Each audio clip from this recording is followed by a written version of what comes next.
Ah. Assalamualaikum guys, ketemu lagi dengan aku Heru Susanto guys. Dan sekarang ini siang hari guys, aku di sawah. Jadi ini kebetulan ada bangunan ini berteduh karena masih panas guys. Nah ini aku membawa dua burung isi cinta dan si Ken. Ya, dan gini, kali ini aku akan membahas mengenai pertanyaan yang sering kali ditanyakan guys. Jadi banyak yang tanya di komentar, itu juga banyak yang di Instagramku, banyak. Dan pertanyaannya rata-rata mengenai masalah respon, gitu loh. Masalah respon. Jadi masalah respon burung. Jadi yang ditanyakan rata-rata ketika parrotnya itu, kok parrotnya itu responnya nggak baik gitu loh. Rata-rata nggak baik. Terus kalau sudah kenyang itu dia nggak mau dipanggil, nggak mau gitu. Nah itu sebenarnya hal yang wajar dan sering dijumpai sama parrot lover. Rata-rata seperti itu sih. Seperti itu. Ini yang perlu aku sampaikan kepada teman-teman itu apabila burung teman-teman itu kan masih baby ya. Misalkan masih baby dan dia masih diloloh. Jadi kalau dia masih diloloh, biasanya itu sering kali itu burung itu mengalami penurunan respon. Kadang-kadang apalagi kalau belajar terbang ya, belajar terbang itu kadang-kadang sembarangan, jadi terbang terus naik gitu kan, rata-rata seperti itu, kaget gitu, itu wajar karena dia memang baru belajar terbang, jadi nggak ada masalah sih gitu ya. Solusinya apa? Solusinya itu kalau memang teman-teman itu parrotnya itu masih diloloh atau mungkin belum bisa terbang dengan lancar, yaitu yang difokuskan itu adalah fisiknya. Aku sarankan lolohlah sesuai kebutuhan. Jadi sesuai asupan yang dibutuhkan. Jadi misalkan lolohannya itu dia sudah bulunya sudah mulai penuh ya, sayapnya sudah mulai penuh dan ekornya sudah mulai penuh. Nah itu, tapi dia belum bisa terbang lancar ya. Biasanya kan rata-rata seperti itu bisa jadi lolohnya itu sehari 2 kali memberikan loloh. Jadi ketika sehari memberikan loloh, nah itu waktu teman-teman memberikan loloh itu sedikit-sedikit saja dulu. Sedikit-sedikit. Misalkan burung taruh di sini terus dipanggil. Kalau burung itu belum bisa terbang guys ya, itu dilatih. Misalkan belum bisa dilatih FTM, yaitu bisanya misalkan belum bisa terbang sama sekali. Kalau teman-teman mau melatih responnya sejak dini gitu loh, misalkan taruh saja burung di lantai, terus kita beri jarak ini sepetnya misalkan, itu burung akan jalan, nanti kasih sedikit saja, nanti beri jarak lagi, kasih sedikit saja. Jadi sedikit-sedikit itu berkali-kali ya, berkali-kali. Dan usahakan selesai menghandlenya, melatihnya ini, itu teman-teman harus menyelesaikan sebelum dia kenyang. Jadi kalau dia sudah berkali-kali sudah bagus mau jalan nyamperin, walaupun hanya jalan sejengkal ini sudah tidak ada masalah. Apabila ini burung belum bisa terbang ya, burung belum bisa terbang, bisa dilatih walk to me lah ya, jalan ya, bisa jalan menghampiri itu ke pemiliknya. Walaupun jalan sejengkal itu suatu hal yang bagus untuk permulaan. Kasih sedikit, nanti beri lagi, taruh jarak lagi, beri jarak lagi, terus dia direspon lagi, terus dia datang kasih sedikit, satu tetes, dan itu berulang. Nah nanti jangan sampai, karena ini burung masih baby, jangan sampai tenaganya itu dibuat latihan sehingga dia capek. Usahakan pokoknya kalau latih burung waktu di awal-awal, usahakan selesaikan latihan satu sebelum dia lelah, yang kedua sebelum dia kenyang. Itu kalau burung di awal-awal ya, taruh sedikit, kasih sedikit, kasih saja sedikit-sedikit aja. Nah nanti kalau dia sudah mulai tamannya sudah berkali-kali lancar, nah baru teman-teman habiskan ukuran, misalkan saat ini bergantung jenis burungnya ya. Misalkan ini contohnya biasanya sekali spet itu misalkan 10 cc misalkan burung sunconur misalkan. misalkan ya, SC misalkan. Nah itu ketika dia misalkan sudah 10 kali bolak-balik lancar, ya sudah kan, kalau gitu sepet aja habis. Setelah di sini itu 10 cc nya itu ya, 10 milinya itu habis pakan lolanya, segera masukkan lagi burung, sudah selesai. Nah nanti waktu loloh di kedua ya, misalkan sore ya, sore baru di loloh seperti itu lagi, kasih jarak sedikit. Nah ini kalau misalkan burung ini belum bisa terbang. Kalau dia sudah bisa bulunya sudah bisa maksudnya bulunya sudah mulai penuh tapi dia belum bisa terbang, kasih aja lompat. Jadi lompat, taruh burung di sangkar, dia direspon, lompat, kasih makan. Jadi seperti itu untuk meresponnya. Ya, itu kalau burung itu masih diloloh. Kalau dia sudah bisa FTM, yaitu latih aja FTM. Jadi kalau FTM itu jangan langsung jauh kayak gini guys, jangan seperti itu. Jadi mulailah dari melompat, tidak ada masalah. Taruh burung di sini, pendek aja pertama melompat ya, untuk melatih FTM. Melompat saja, setelah itu jaraknya sekian, setengah meter, baru misalkan 1 meter. Supaya burung itu, gitu deket-deket aja. Nah, kasih. Sama burung panggil namanya, misalkan cinta, cinta. Dia bisa terbang, kasih setetes saja. Setetes saja, kasih lagi. Beri setetes saja. Sedikit aja, kasih lagi. Setetes saja. Nanti kalau dia sudah mulai kelelahan, baru masukkan. Ya, baru masukkan. Full tuh. Seperti itulah guys ya.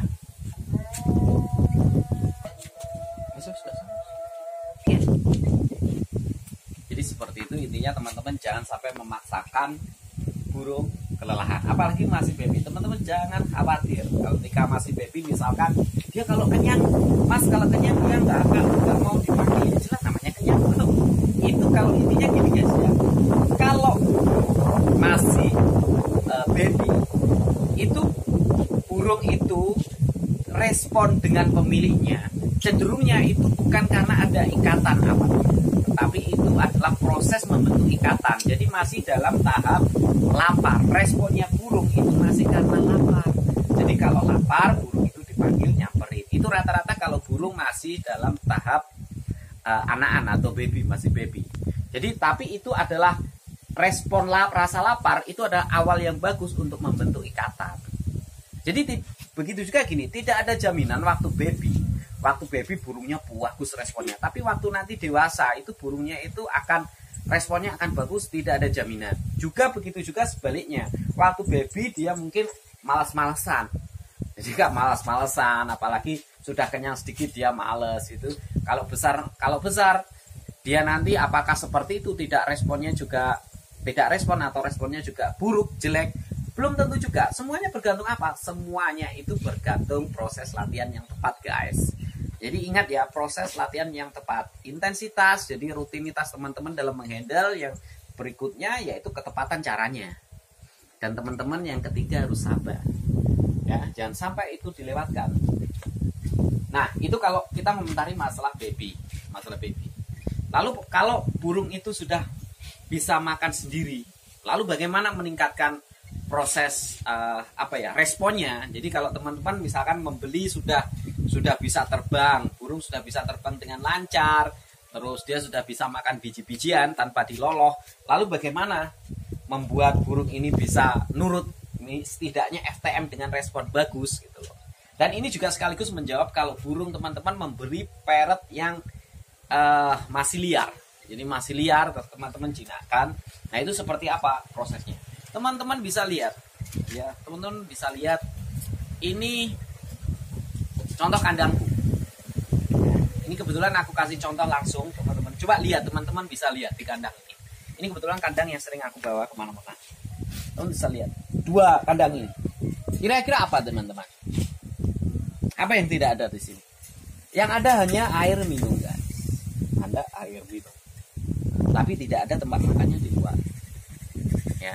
Nah, seperti inilah kalau teman-teman mau menjinakkan burung atau setidaknya membeli burung yang sudah jinak tapi responnya belum bagus. Ya. Jadi makanan kesukaannya ada di luar. Di sini. Ya. Berarti ini untuk mengandalkan sekali lagi kita mengatur pola makannya. Jadi burung ini diet. Ya, burung ini diet. Tetapi sebenarnya ini hanya contoh guys ya. Kalau di rumah ya dia aku kasih makan. Ya, ini hanya contoh. Ya, kayak gini. Nah, ini kan berarti kan dia lapar guys. Jadi ini waktunya makan. Nah, saat waktunya misalkan teman-teman kalau kasih makan sehari 2 kali dengan takaran yang sedikit saja, pagi sama sore. Atau teman-teman mau berikan sehari sekali tidak masalah. Yang penting asupan makanannya itu tidak kurang. Ya, ini masalah pengaturan waktu saja sih. Nah, sekaligus kalau teman-teman ini burungnya masih liar ya, atau burung ini sudah jinak tapi responnya kurang bagus, itu teman-teman. Tapi kalau liar ini di indoor ya, jangan di sini, jangan kayak gini. Ya, ini karena kebetulan aku di sini terus buat konten, iseng-iseng buat konten juga. Kalau kondisi, ingat ya teman-teman, kalau kondisinya liar harus di dalam ruangan. Mau diselotip seperti caraku atau tidak, atau hanya mengandalkan diet saja, tidak ada masalah ya, tidak ada masalah. Tapi kalau teman-teman yakin burungnya itu aman, nggak kacau gitu ya, aku sarankan nanti akan adalah aku ulas sendiri. Ini intinya kali ini untuk merespon bagaimana burung itu yang sudah dewasa atau setidaknya sudah bisa makan sendiri agar responnya bagus. Jadi teman-teman perlu gini settingannya kandangnya. Ini air minum, ini tadi tumpah air minum di sini, dan ini makanannya di luar. Jadi kayak gini. Terus waktu kasih makan dia kan lapar guys, dia kan lapar ya. Oke, dia lapar.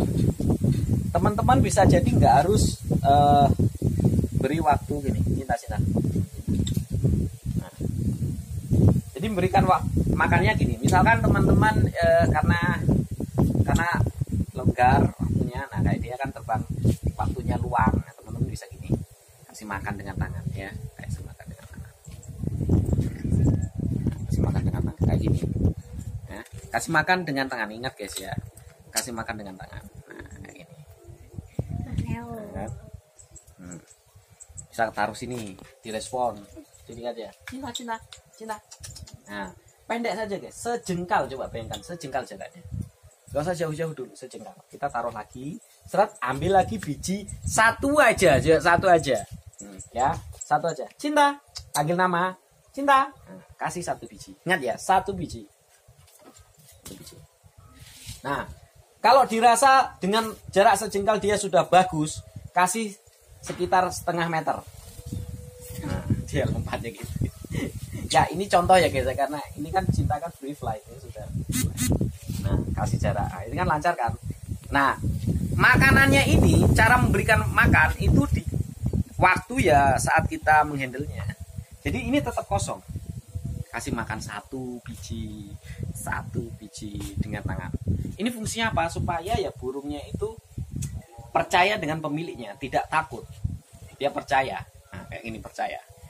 Ya, ini tidak perlu dikasih biji, dia sudah percaya. Nah, ini sudah bonding. Kalau cinta sudah nggak perlu lapar guys, nggak perlu lapar. Mau dikasih makan banyak ya dia tetap aja responnya bagus. Nah kayak gini, jangan tanpa direspon dengan makan dia responnya bagus. Jadi kayak gini. Nah 1 biji. Nah coba lihat teman-teman, saya lihat jarak dia. Oke jatuh. Nah, masih aja. Ya intinya kayak gitu guys. Nanti kasih jarak lagi ini. Cinta. Jauh kasih. Nah, intinya guys, kalau awal itu memang burung itu dengan lapar, tapi lambat laun dia akan bonding dan dia tetap aman guys, tanpa lapar. Jadi kayak cinta.